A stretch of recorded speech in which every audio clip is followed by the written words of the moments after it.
Hi, everyone. Hi, Léuli, Himali. Great to see you.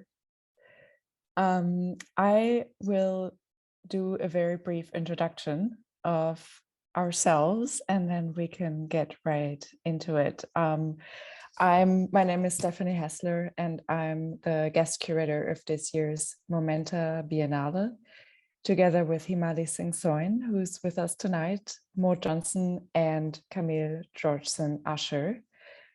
I'm talking to you from Frankfurt, Germany, where it's 11:30 at night. So bear with us. It is quite late. I'm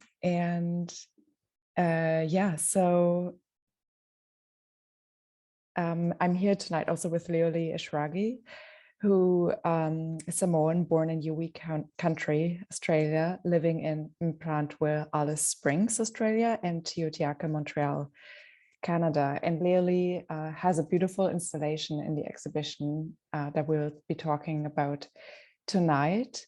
We'll also be showing some install shots and a video. And Léuli's work is looking into languages, histories, and forms of knowledge that have been discredited by colonialism and militarism. So it's a neologism of the words military and tourism. And the word looks at the coexistence of these two industries and how they prop one another up and legitimize one another, and how they work to the detriment of the bodies of Indigenous islanders and other racialized people. Léuli works in performance, video, animation, installation, and writing. And in our catalog for the biennial, Léuli also contributed a beautiful text. As a sort of opposition to militarism and to the ongoing detrimental effects of colonization, Léuli proposes indigiqueer pleasure and identities.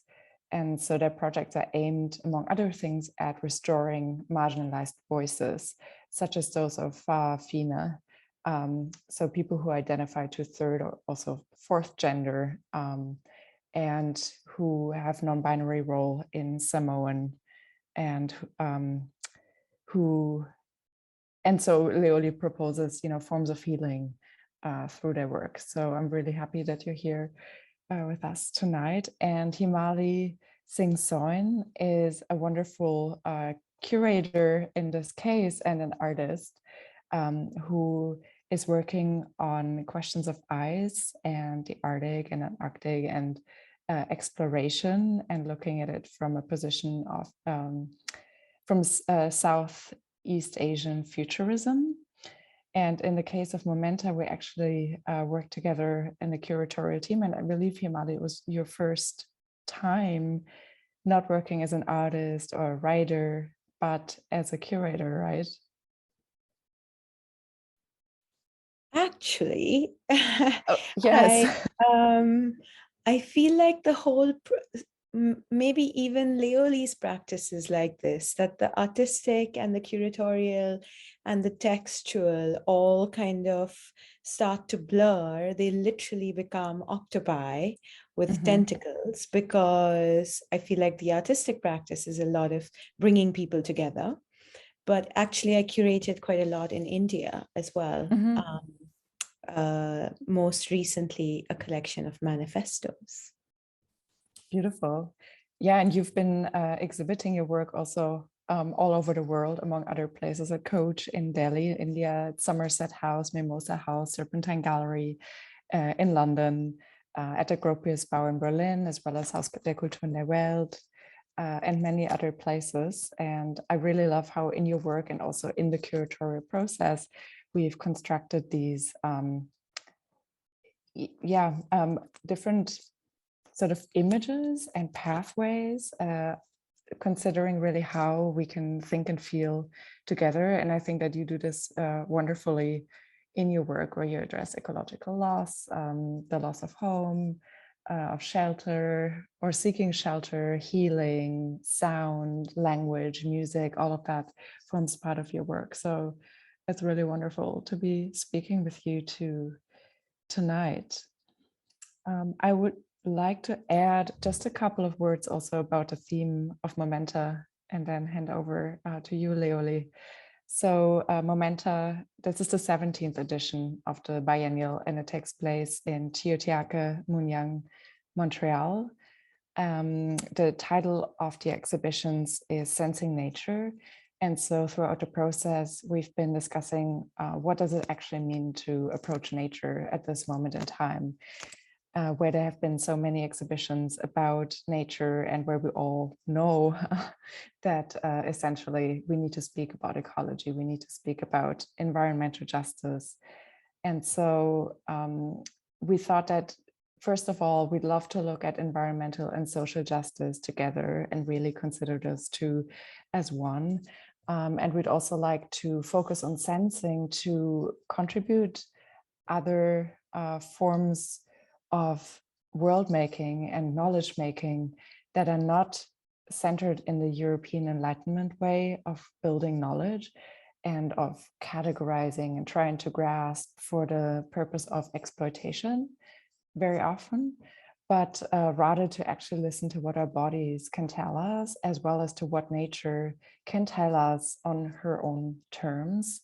And in terms that we may not always be able to understand, but that doesn't mean that nature doesn't have its own agency, or that that we should, simply because we cannot understand it, that doesn't mean that we shouldn't have a deep, deep respect for its otherness and for its way of being. So this focus on sensing has been key, not as an alternative to science and to activism, which obviously are very important too, but to say that, okay, let us decenter the Western European Enlightenment human in this exhibition and actually look at all the alternative ways that exist of how we can create worlds. And so this is exactly, Léuli, also where your work starts. So I'd love to ask if you want to start. Thank you. Thank you so much, Stefanie and Himali. And really want to thank the whole team at Momenta, Diagonale, and the Australia Council for the Arts for making this exhibition possible. I'm tuning in from Nipaluna, which is in Mwinana country in the far south of Australia, the closest point of departure to Antarctica. Actually, my partner is training to go there, so maybe we can send you on an artist residency, Himali. Yeah, really overjoyed to be with you all, and I've got some slides I might share. Let's see how we go. And I just speak to them. Tell me if you see the whole slide across the whole screen. Mm-hmm. Yeah, great. So these I haven't shown anywhere before. These are some of the background kind of context images of making Reconnaissance. And I was living in Tiohtià:ke, Montreal, when I was invited to be part of the Sydney Biennale last year, Nirin, and so I came back to Australia from Canada for supposedly 6 months to make this work, and then I'm still here because of the pandemic. But yeah, so it was really amazing to work. I've spent a lot of time in museum collections, looking at bark cloth from Samoa and other Great Ocean contexts. The vast majority of our material culture is in European and North American museums, far away from where most Samoans and a lot of other islanders are living. And so some of these designs are based on designs that I've seen in bark cloth made by some of our ancestors, and others are ones that I've made up myself. And this you'll see in the installation, and why we're talking about octopus, is there was a pre-colonial deity called Fe'e, or octopus, in Samoan culture. And that kind of symbiotic relationship is something I really wanted to emphasize. So this is working with Stuart Russell and his team at Spacecraft Studio in Narm, Birranga, Melbourne. So coming from like designs that I drew on A4 pieces of paper, blowing them up, working out how the screens are going to work. And it was January 2020 when the whole east coast of Australia was burning in bushfires. So we had to lock the doors so we could breathe. So quite intense scenario.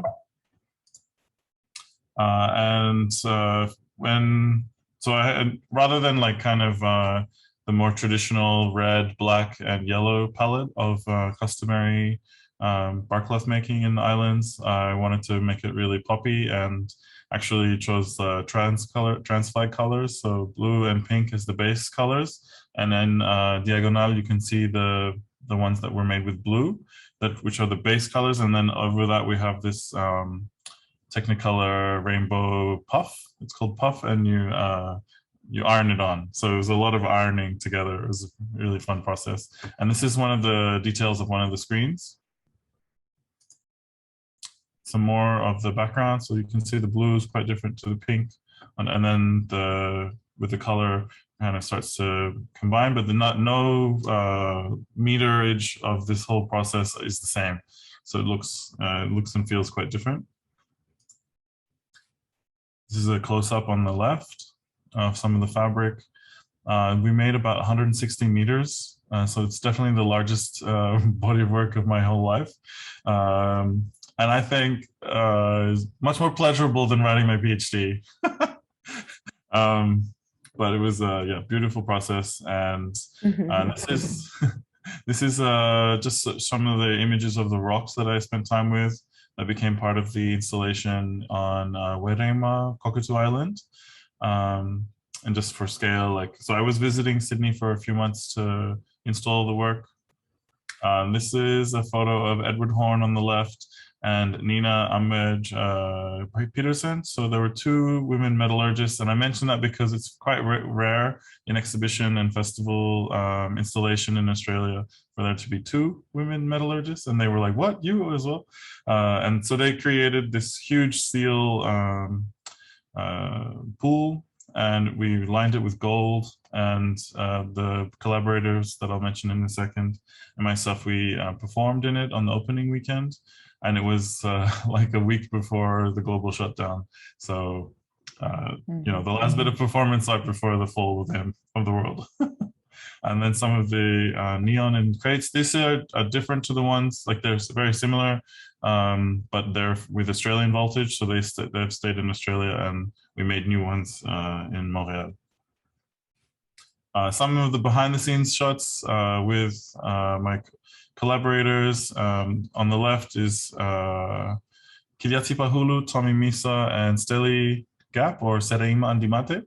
And we worked with a really amazing label called Baby Likes the Pony as a sponsorship, so we could have really nice lingerie kind of things for the video work, and then returned them. But yeah, we've never shown this image before, but I just wanted to show how much fun we were having and really trying to work through. And almost all of us identify as non-binary or trans in this group, so it's really important to center different ways of feeling pleasure and being comfortable in our bodies, affirming each other. And then on the left, like showing with all of the downlights on, and then so the Sydney installation is really around the blue center in the middle, whereas you'll see in the images from La fin est toujours le début d'autre chose, or the end is where we start from, the installation at Diagonale, that's much more around the red and the pink, which is amazing. I love that too. And this is just on the left with the team from Spacecraft. And we went to the governor's house of New South Wales, the state, and it was quite crazy because then a few days later, everything started to close. That's jazz fan in the photo. Yeah. It was a really amazing time being with, there's so many artists from around the world together. And then this is some of the images from the installation at Diagonale. And as you could imagine, I haven't been able to come physically. So it's been a lot of emails and Zooms, and I'm really grateful to everybody for all their hard work to make sure that this happens. So this is from a poem that I wrote, Les langues poussent jusqu'où notre plaisir dépassera aujourd'hui, or languages or tongues go beyond, push us beyond where our pleasure will go today. So really trying to, like, also kind of an evidence of my connection to the artistic community in Montréal, Montréal, and also as somebody who's spoken French since I was 13. So it's kind of the French-Pacific connection as well. And some more of the installation. So this inner blue ring is really for me a portal to pre-colonial times of wellness, but also can be a portal to future times of wellness. And so you can see the 8 pieces of fabric in the center with the blue background, and then the images on top. Some stills from Reconnaissance, the video work, which was purposely made as like a more aesthetic outcome than the live performance, which I wanted nobody to film and just to experience, but we're all of the same gestures. And yeah, it was a beautiful time. You can view the work in the gallery, and you can also view it on my Vimeo channel. So it was like a really cold, uncharacteristically cold day in Sydney at this nude beach obelisk on the North Shore. And with the GoPro, we made it look really warm. A lot of coconut oil.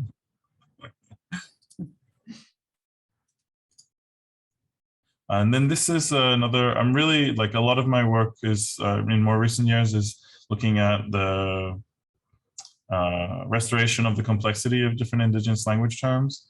And so as part of my PhD, I learned a lot more Samoan, my mother's language. And so in this neon work, which is kind of the work that you see on entry, Upu o Ngafa o Levavau o Atumotu, is like the words, utterances of the genealogical epics of the olden times across the archipelagos. So really trying to position people as kind of coming into the world that we see in the middle of the Great Ocean. And here's Les langues poussent jusqu'où notre plaisir dépassera aujourd'hui again. Close-up of the blue fabric. And some more of the exhibition. And I'll stop the presentation there, but I have some, I'll read some of the text from the catalog essay that I wrote, and I think that might make some more sense for folks.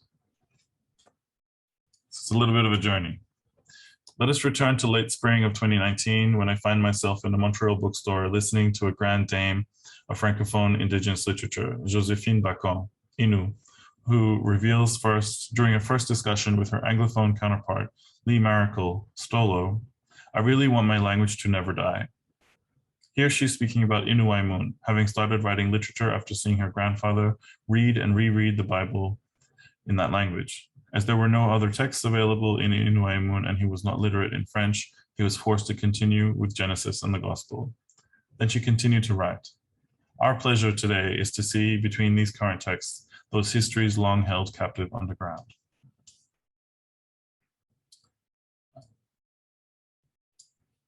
In order to speak of indigenous pleasures, we must be able to literally immerse ourselves in different kinds of fluid states, which are necessary to well-being, to sensuality, to fulfillment, to openness. We must be able to embody ancestral knowledges that teach us that we do not have bodies. We must be able to accept ancestral knowledge that affirms that in fact our physical envelopes belong to the ancestors, the territories from which they come, at least according to the teachings I have received that have survived the brutal ecclesiastical domination of Samoan minds that revere whiteness, paleness at all costs.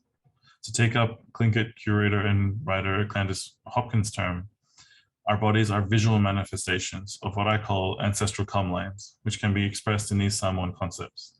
Toto for soil and blood, ele ele and palapala for blood, earth and mud, and fanua, sorry, for earth, home, territory, and placenta.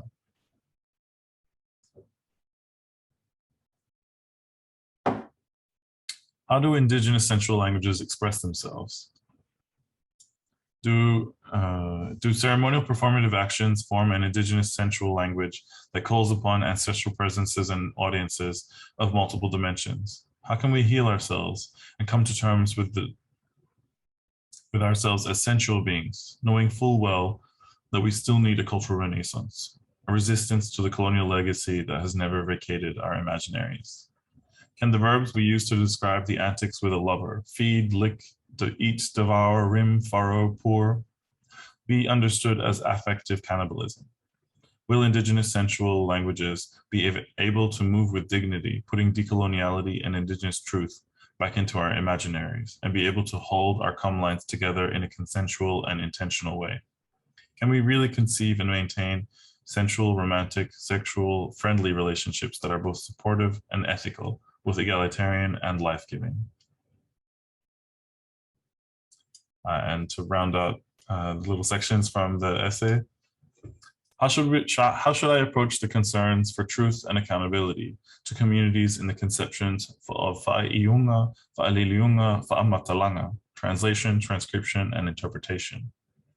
Within water, we are rendered living.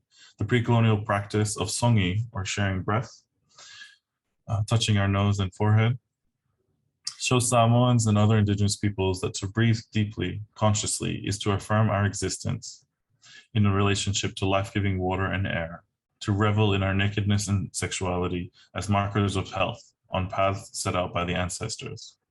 Such bodies are marked with thriving tattoo practices called malu and pe'a, and are so clothed in our literature, our orature, our cultural histories, and our genealogical epics. I believe that recurring, ritualized proffering and accepting of each other's being in the sexual life of everyone can, when involving indigenous persons, realize other temporalities. In order to relearn our roots, our ancestral and future knowledge, our guardian spirits, our god and goddesses, our animal relationships, we need to imagine or renew ourselves as fa'afafine, fa'atama, two-spirit, queer, trans, non-binary, and much more. Teasing around cheeks, ass, pleasure, deep diving, eating, feeding, rimming, furrowing, sometimes with the added rush of poppers. I think we need to move our tongues, our bodies, to get them to speak, propel, touch, be tender, so that we can become healthy in heterogeneous brilliance. We will be even more sovereign, true, and free after Gregorian shame time. I'll probably leave it at that for now and pass over to Himali to share some thoughts. And Thank you. So beautiful. I'm remembering when you said you just spoke words, Samoan words in Dhaka, and there were tears. There were people that just felt emotional just hearing words. It's as if we have to speak them just to keep them alive, right? And they kind of become objects and take on different agencies once we've spoken them. And it feels like that even on Zoom. It's amazing. I want to ask you, because the imagery is so, it moves between these boundaries of pleasure and eroticism and affection and tenderness and care and desire. Are there lines between these things? Do we activate one or the other, or attention, or just pure kink, as you've maybe mentioned somewhere? Do we divide these emotions somehow to activate them in different points for different kinds of justice? Friendship also, agape, eros, all of them? Or is it just one big orgy of pleasure? I think amazing question, and I would come back to the foundational philosophy of Samoan culture and a lot of cultures in the Great Ocean, where space between all objects and all living things, well, there's not really objects aren't this kind of Western division between animate and inanimate doesn't really exist. Everything has agency in the worldview of Samoan people, and the ties that connect everything is called va. And so, like, one way of talking about the Great Ocean is to say va sa, so like the sacred undulating space between. And so if our relationship is going good, our va is well. And if we need to work on it, then it needs the va needs to be, you know, healed or measured. And there's different kinds of ceremonial actions that you do, gestural practices that strengthen the va. So I think that I think it's all part of one system, but that system has been kind of segmented by Western science and knowledge, and particularly some of the practices of the 18th and 19th century and 20th century as well, around anthropology and anthropometry, that really like look to the economic practices of different peoples as if they are separate from the sensual and the political. And so I think that it's not really like, yeah, it could be like one whole big orgy of all of these things, but that particularly, you know, I don't think I wrote about it in the essay, but like, it's quite hot in the islands where I come from, like 25 to 35 degrees all year round. And people will go to the beach in full long sleeve shirt and jeans. And that's not because they don't have the genes to deal with the sunshine, you know, so it's really about this kind of internalized shame. And I don't think that I can necessarily show the work that we can show in Montreal back home. We're not ready for that kind of thing. And a lot of other queer and trans non-binary artists have tried. And so I think it's definitely aspirational as well. And like kind of the fuller extent of your queer, you know, your kink life or whatever that you can live in diaspora or when traveling and visiting other people's territories. That makes much of a response. That's great. I would love to ask you, actually connecting to this also, if you could speak a little bit more about water. You mentioned fluidity earlier, and in your text, you read a part of it, but I just want to maybe repeat that. So you say, to relate the possibility of our becoming water with becoming sensual gives us responsibility to become well and sovereign in relation with all life. So here's fluidity and water, and you know, you already spoke about ba and how things cannot be divided and the relations between them, but you also mentioned this term responsibility, and it seems like the responsibility is not only towards all these other entities but also towards your own becoming well and sovereign, and I would love to hear more about that. Thank you. Yeah, definitely. Like you know, of course, we understand from Western science that a lot of our body is made of water, but in a spiritual sense, in Samoan and other cultures, it's all one fluid continuity. And so you know, I think it's a lot about responsibilities around caring for a place, but then you care for yourself in relation to that place. And some of it is like very clear, like if somebody passes away in a body of water, there's a period of time where people should not go in that body of water. And there's very real reasons for bacteria and decomposition, etc.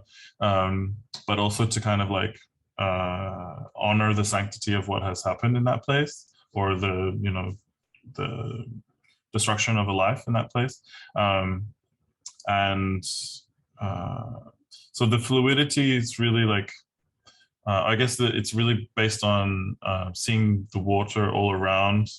I guess it's particularly for the Western view and mapping practices where like you'll talk about the South Seas or small islands in the ocean, and it's like, well, our territories are not just that little volcanic island or the atoll and the reef. It's like, it's much more expansive than that, but it's not a sense of ownership. And I guess really particularly to indigenous conceptions of sovereignty, which are completely different to Jean-Jacques Rousseau and and all those guys in Switzerland and France and Germany in that period, it's not really about the sovereignty of the individual and of a particular kind of control. It's more about balance and seeing everybody's relationships as co-equal.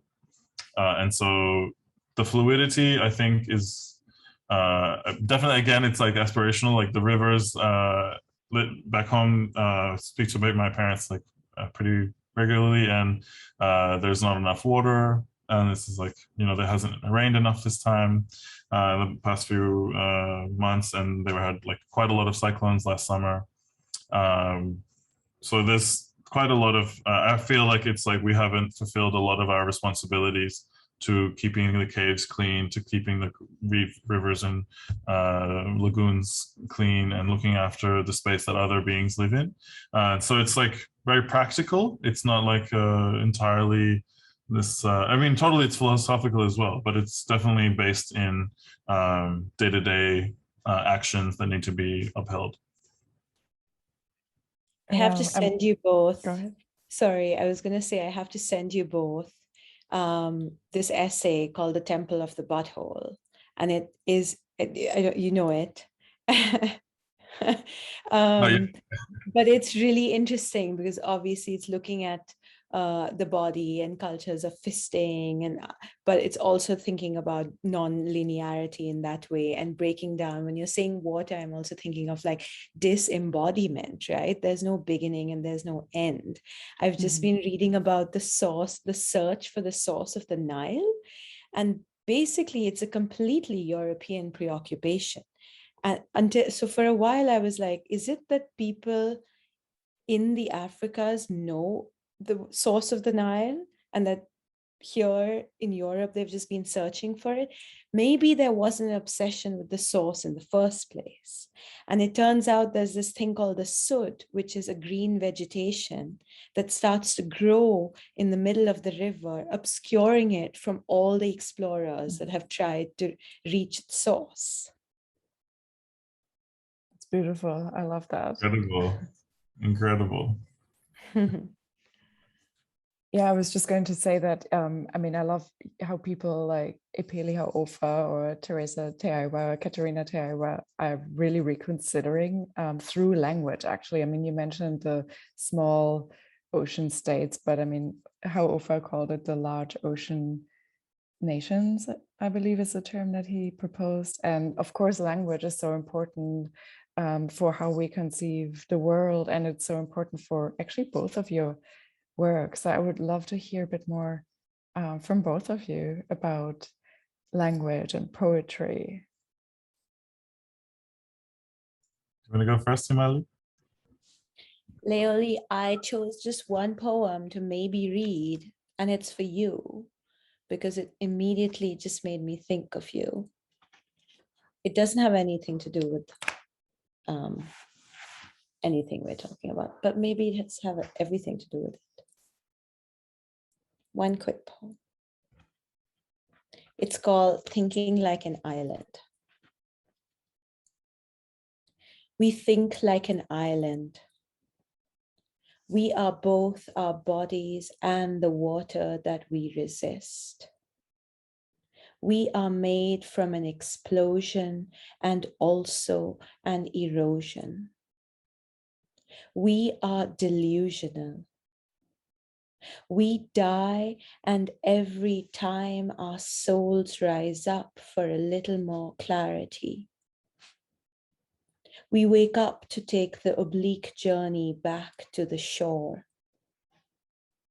We are deserted in the world's noisy grief, and still, we are the stillness. We are briefly the bomb in Baghdad. We are the finite area and the infinite perimeter. We are opposite like that. A half-life of love mixed with time running out, trying always to give it word so it stays. Trying always to give it word so it stays. trying always to stay far enough from its radiation so it never withers, like the cornerstone of Kaaba is withering from the multitude of kisses lain upon it.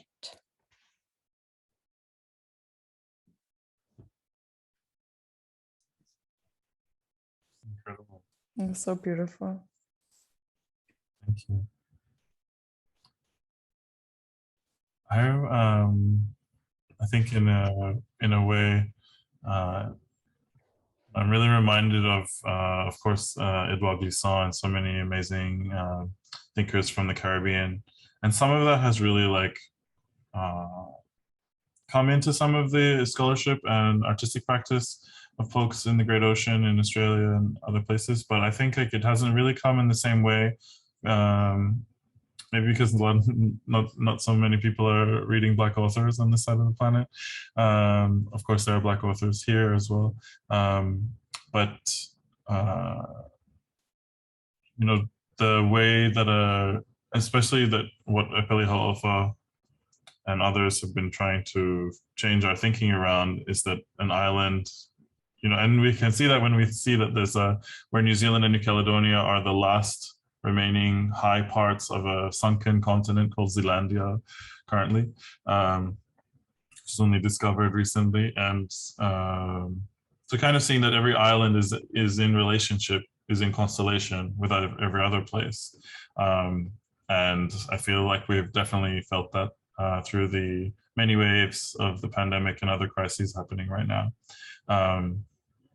But yeah, really wanting to see like the word in Samoan, which is in that neon piece, Atumotu for archipelago. It means it means islands that are standing together. So it's literally. So it's a nice kind of concept as well. I'm gonna read a section from a poem in this experimental translation project called What About Support and What About Struggle, which is based on poetry written around the human-made crises around Hurricane Katrina and the lack of support for racialized communities over there. This is from L'Internationale. I'll post the link afterwards. I purposely wrote it in Bislama, which is the Creole language of Vanuatu, French, and in Samoan. And so there's no English translation on purpose, but I hope that some of the sounds will make sense for folks. It's quite long, so I'll just read a shorter part of it. Cyclones dévastateurs de plus en plus nombreux et féroces architecture matérielle et épistémique des ancêtres de moins en moins déployés et maintenus. Essais nucléaires de plus en plus cancérigènes et oubliés avec les générations. Comment faire comprendre aux peuples désunis d'Europe et de ces colonies de peuplement infernal que ce tiers de planète est chez nous, et nous, est océan unique et indivisible avec tous les autres océans? Comment faire respecter l'équilibre instauré au début des temps par les déesses, dieux et esprits ancestraux entre tout être vivant lié de parenté intrinsèque avec tout autour? Atoll maison s'enfonce. Île maison se noie. Rivière pèlerine s'assèche. Lac pèlerine se désertifie. Appartenance ancestrale demeure isolée et intangible. Restes ancestraux oublient terroir et justice. Comment faire évoluer les esprits au-delà d'une humanité à part entière et autres humanités autochtones, et autrement racisées de l'altérité? Comment prouver que l'humanité vient d'une panoplie d'origines épistémiques et matérielles plutôt que d'une seule région en soi-disant lumière? Hôtels de moins en moins capables de cacher leur complicité avec les forces armées et colonisations génocidaires.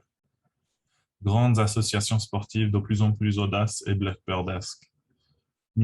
Sociétés minières de moins en moins peureuses des représailles et des blocages des communautés autochtones. And this is the middle section of the long poem, and it's in Samoan, and this part does have a translation. E iai whaafanua whaafawai numera fo. E iai malama a wala fo. O loo iai ni a wala fo o mafo whanga mai mamau ese. O loo I nuu ma motu fo I le tawhailangi. E le ai se mea I le lalalangi lea sa whaamutaina. E le ai ni mo li whaapapālangi. E le ai se whaamoemoe I le nā no whoanga. E le ai ni tangata I te tonu o nei afu ma whanua. E le ai se leo leo wha ilo na lanu. Ma le ai se leo o le whaatupu vevesi. E le ai se mea o na nofo I nei po o I nā I le te whata whailangi. E mai whai o na tātou ave ai pēr. Just finding there are new digital maps. There are new knowledge systems. There are new ways of thinking from far away. There are new villages and islands on the horizon. There is nothing in the world that ended. There is no hope in that place. There are no people in these waterfalls and fields. There is no racist police and no sound of violence. Nothing lives here or there on the horizon. Can we still be? Question mark.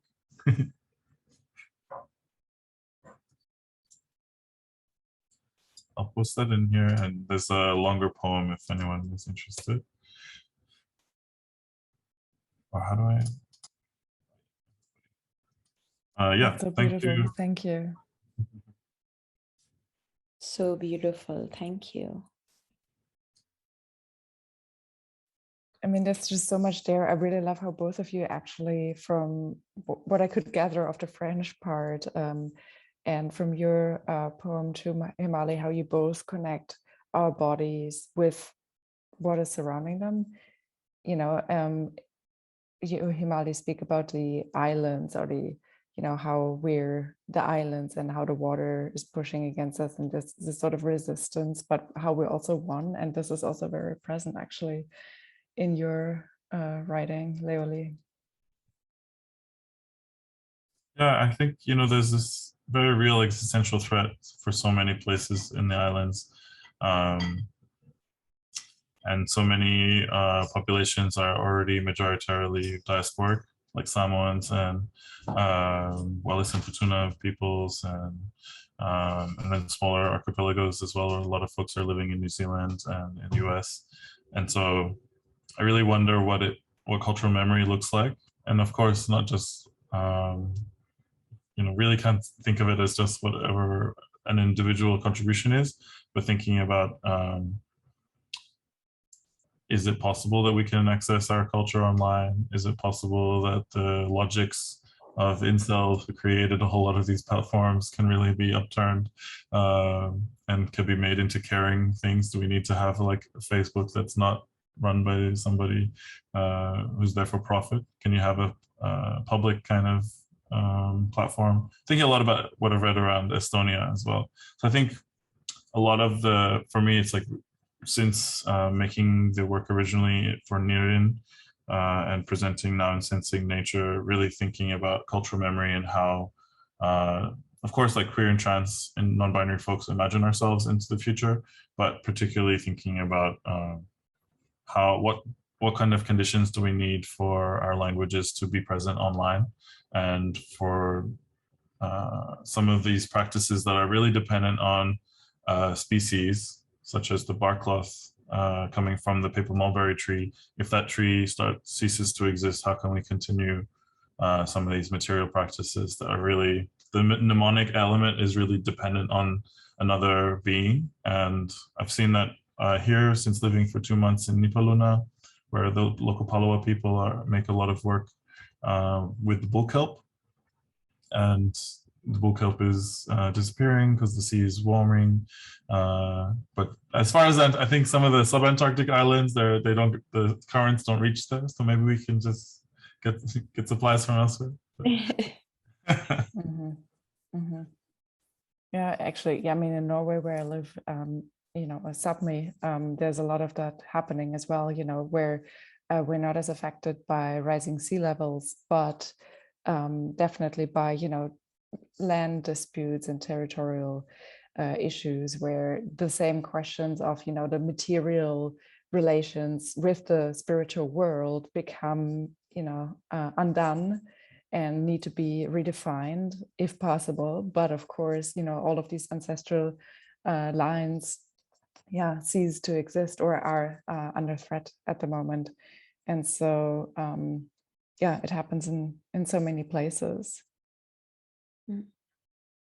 I feel like for me, that's where poetry sits, actually, because there is this kind of present loss. But if we detach ourselves from linear time, then we know that in thousands of years, none of these languages were going to exist anyway.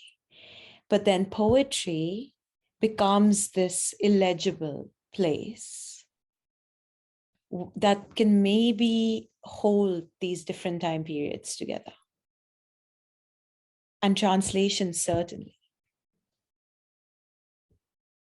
It is something so interesting about, the immediacy of course, needing to preserve, especially in the light of colonialism and ongoing eradication for one dominant language mostly, and, very limited,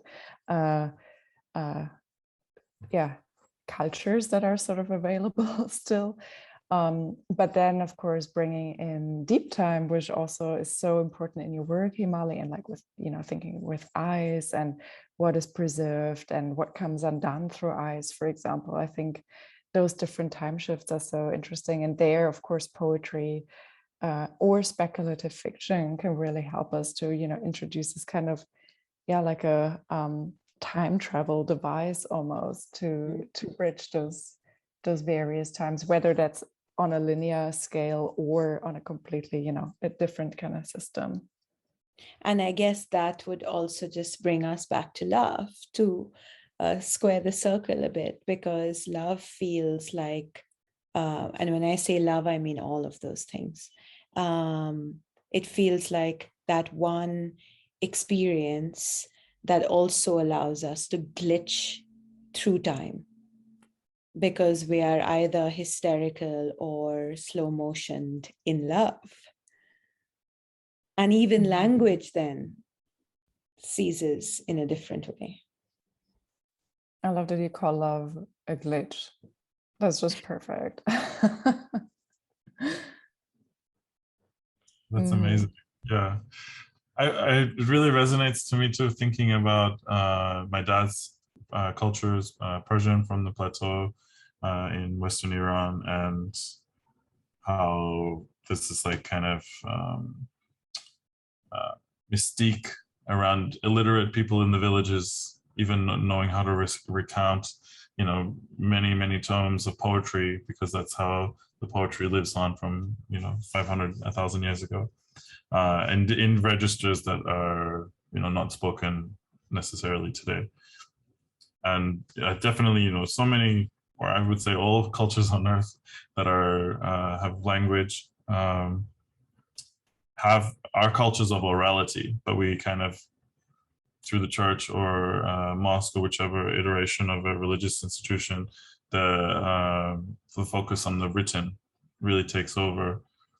But we can read between the lines. I think that's some of the power of experimental translation as well. That thinking that a text that we might understand and had to study at school or university or something actually has a whole lot of other interpretations. But also thinking as well about the last novel that was translated into Samoan was Around the World in 80 Days in 1965. And I'm nowhere near, at the level of being able to translate. I mostly speak the everyday register of the language and not the formal register.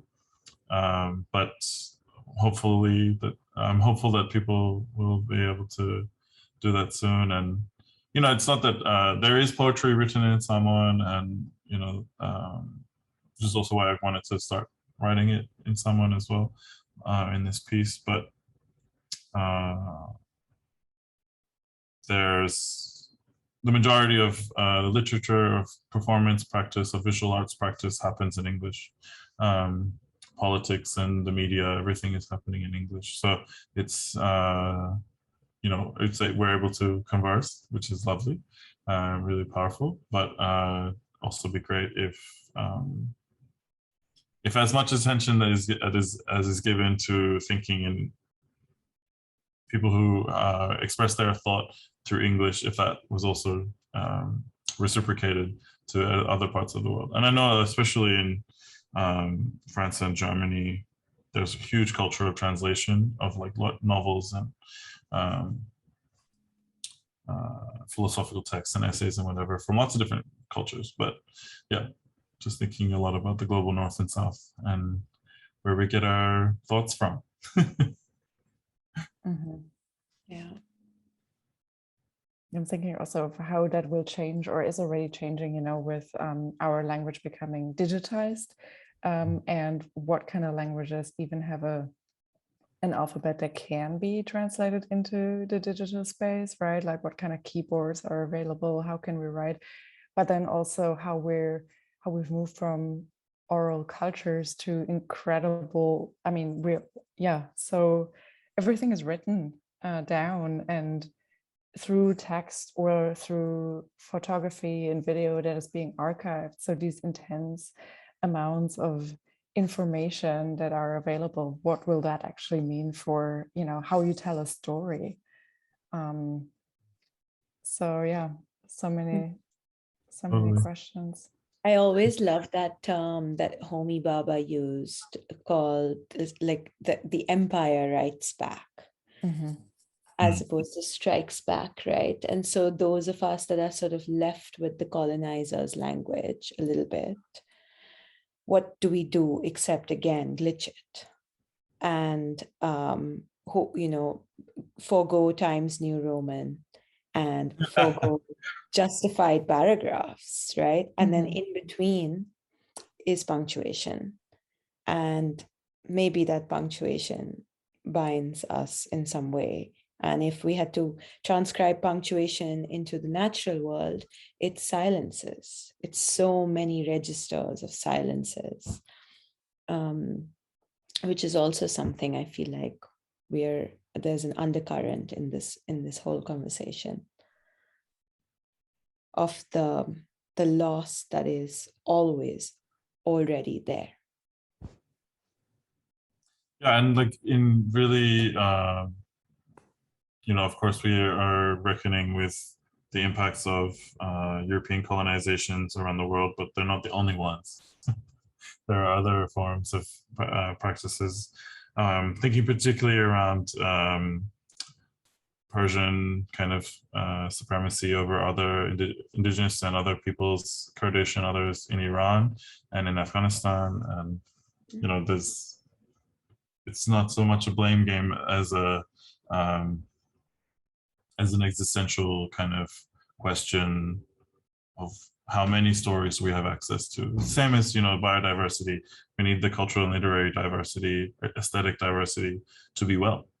If we all, otherwise, you know, George Orwell and all of that starts to take place. But I think also the kind of despairing, the position of despairing in the light of so many crises, as well as a reaction of trauma and of being overwhelmed, is it's like proof that you're not reading widely enough, or you're not like hearing widely enough, because so many other things are going on for folks around the planet. It's not just these particular, you know, I don't really need to know about the Kardashians, this, that, or the other. You know, it's a very like, but maybe I'd love to learn more about a species of bird that is, you know, trying to find a mate. Or, you know, a lot has been written about the o'o from Kauai, one of the birds that is reportedly extinct. But I think this planet also has a lot that does not show us. So I think that's the kind of conceit of the Anthropocene as a concept, is like thinking that we still have all kind of authorship and are able to destroy everything. Of course, we have so much, our hands are very dirty in the present moment, but there's this planet, she's got her own, they've got their own things up their sleeve, you know? It's more a question if we get to be part of that. Mm-hmm. Absolutely. And then there's also that, yeah, what Spivak calls the strategic essentialism of course, Yes. needing a unifying concept of sorts. But then, you know, that, of course, it doesn't mean that that should obliterate everything else and all of the minutiae, the details and localities and all of that. But yeah, I would love to read more about that bird and not so much about other things. Yeah. There's a campaign in Australia currently where a bunch of artists are getting a petition to the National Parliament and to the public broadcasters to have arts segments on the news. It's like, well, how come there's so much about sport? And, you know, what are the first things that are allowed after lockdowns? Sport. So my siblings are, you know, have careers in rugby, and I don't begrudge anybody who's into sport, but I think there's a lot of different kinds of expression. And particularly, you know, living in this country, Australia is quite a public culture of anti-intellectualism, even though there's a lot of amazing intellectuals here. So it's an interesting kind of place, because there are so many species that whose symbiotic relationships to the peoples who have longest had those relationships are more or less intact, but it's like this, you know, the state or mining companies, etc., that are really wreaking havoc.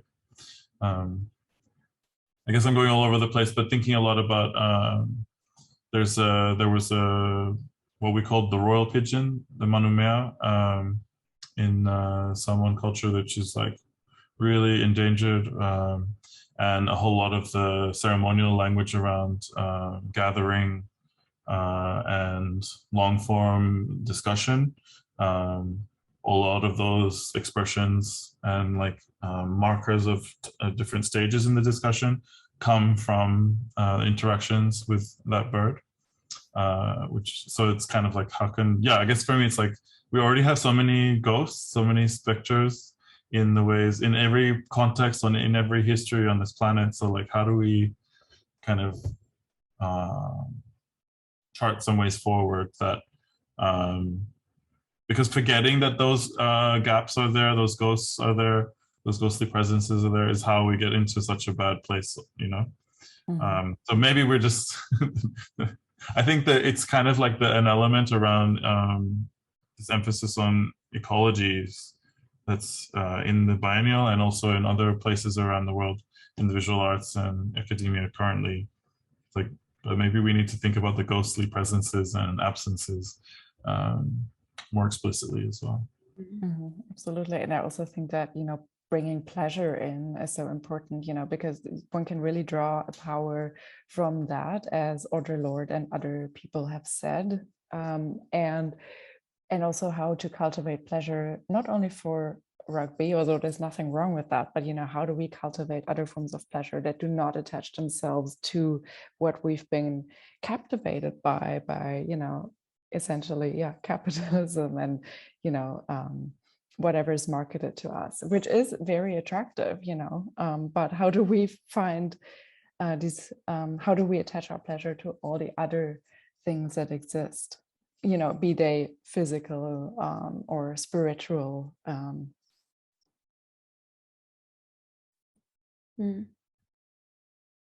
We can take questions from people if anybody wants to ask a question, and we also have the video documentation of your exhibition they're ready to show.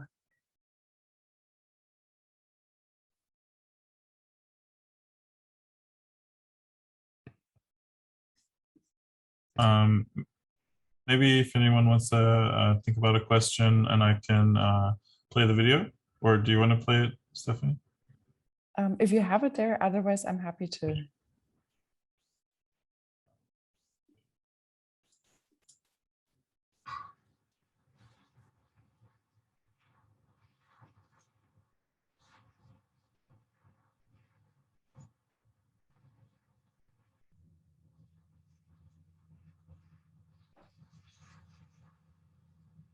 Is the sound on?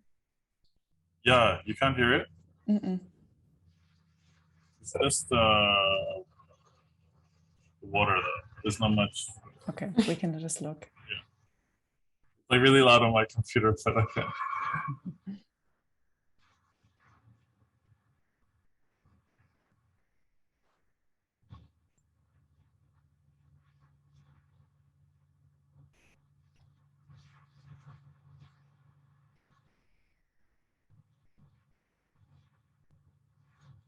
I feel like we're onto a manifesto here. Yeah. In this conversation. It's really calmed me down to also believe that the earth is just doing its thing. Mm-hmm. Also, Me too. like we do the work, and you also, but just have our back, please. Mm-hmm. Yeah, I think it's you know this. I think that another thing around capitalism and neoliberalism is making us think that we're alone. Yeah. You know, that we made the mess alone and that we are the only ones to fix it. It's like we've never been the only beings on this planet.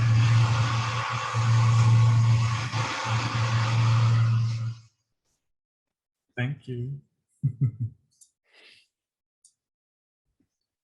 It's so great talking to you both. I guess we could continue forever. We can also continue another time. Yeah, definitely. Thank you both so much for your time, and thank you to the whole MOMENTA and Diagonale teams. Really grateful for this chance to share time together, share space. Yeah. Thank you both. Same. And Thank you everyone. so much. Thank you. Great. Take care. Bye. Bye.